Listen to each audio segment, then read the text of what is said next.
An old steam pond launch in poor condition, part 5. This Stewart twin compound launch engine is in a quite badly worn condition and it does not run very well.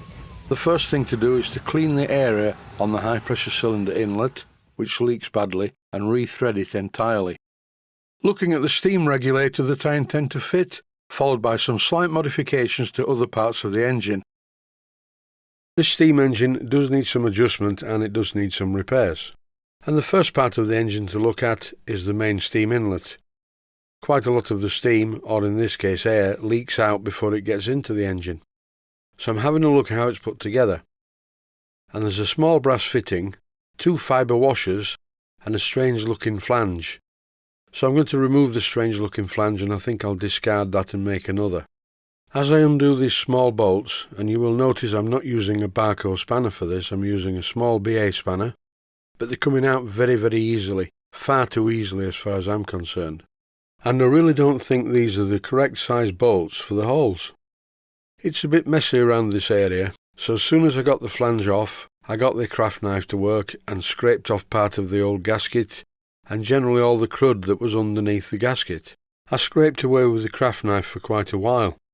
Then I used some sandpaper, then I used a piece of Scotch-Brite, then I used some more sandpaper, and eventually I got a clean surface with which I could work. If you look carefully at this clip, you will notice that the main hole in the steam chest, the one in the middle, is anything but round.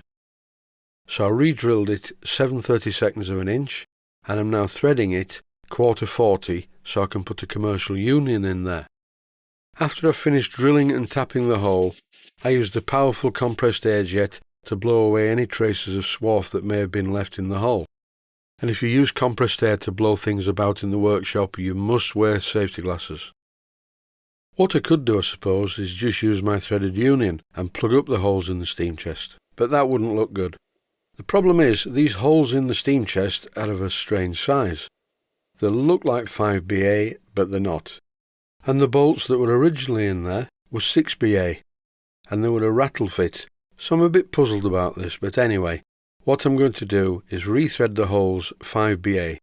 This is a very new, quite sharp 5BA tap, and I'm being extremely careful with it because the last thing I want to happen is for this tap to break off in the hole. If you look carefully at the nut to the right hand side of the tap, you'll see it's moving.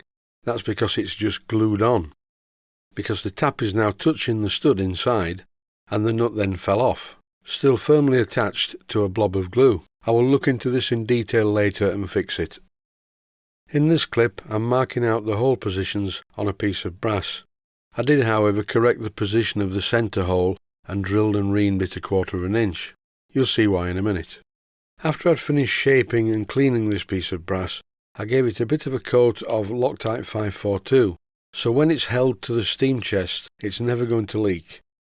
And as the centre part of the fitting is going to be a commercial union, also put in with Loctite 542, this is never going to leak. And you can see this clearly by the lack of leakage when I apply compressed air to it. Somewhere on the way to the engine from the superheater, I'm going to put one of these. This is a slide valve regulator. If you've watched a few of my videos, you'll notice I've used these before.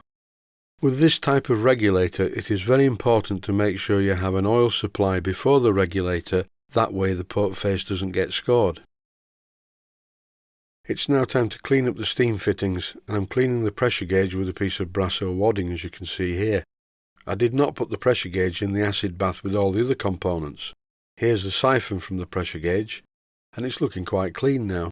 But I'm not going to go mad with all these fittings. I do not want them to look too shiny, just clean, without any corrosion on them.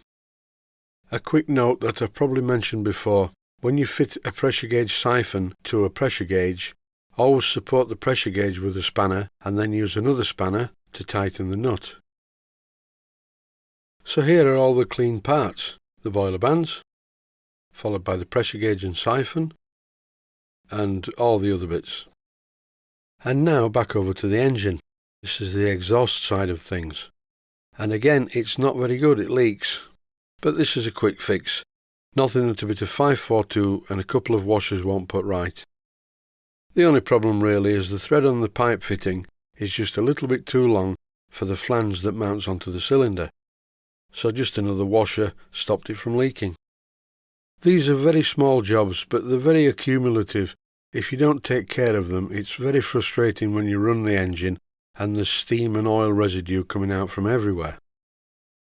The job I'm currently on with the engine is not really essential, but I could not live with a round head bolt in one of the crossheads and a flat head bolt in the other one.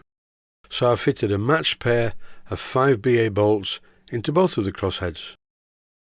These bolts are quite tight in the 5BA thread in the crosshead, which is a good thing really, because they need to be. If they were slack, they would fall out. So that's another little job done on the engine. A quick test run tells me that everything's okay. Time now, I think, to have a quick look at the bottom end of the engine. Yes, there's quite a lot of play in the crankshaft. I might have to do something about this later. But for the moment, I'm just going to leave it this way and get on with a lot of other work that needs to be done. I'm going to have the steam chest cover off to fix the stud. I don't think that's going to be too difficult. I'm just checking how tight the big ends are. Again, I'm being very careful not to over-tighten and over-stress the bolts, but they are quite slack. And what I found was, when I tightened up the bolts, the engine stiffened up slightly, which means that the big ends are in tolerance. If they were hopelessly worn, no amount of tightening the big end bolts would make the engine stiffen up. And I'm pleased to see the crank webs are successfully pegged. I still don't like the wobbly flywheel, and I will be addressing that shortly, but that could be something to do with the amount of play in the front bearing. That's it for now. Thanks for watching, and I hope you found it useful. Please take the time to visit my Mainsteam Models website and click on the section of the website that says Video Playlists. And by doing that, you can find other videos that you may like to watch. And by using the playlists, you can actually watch the videos back to back.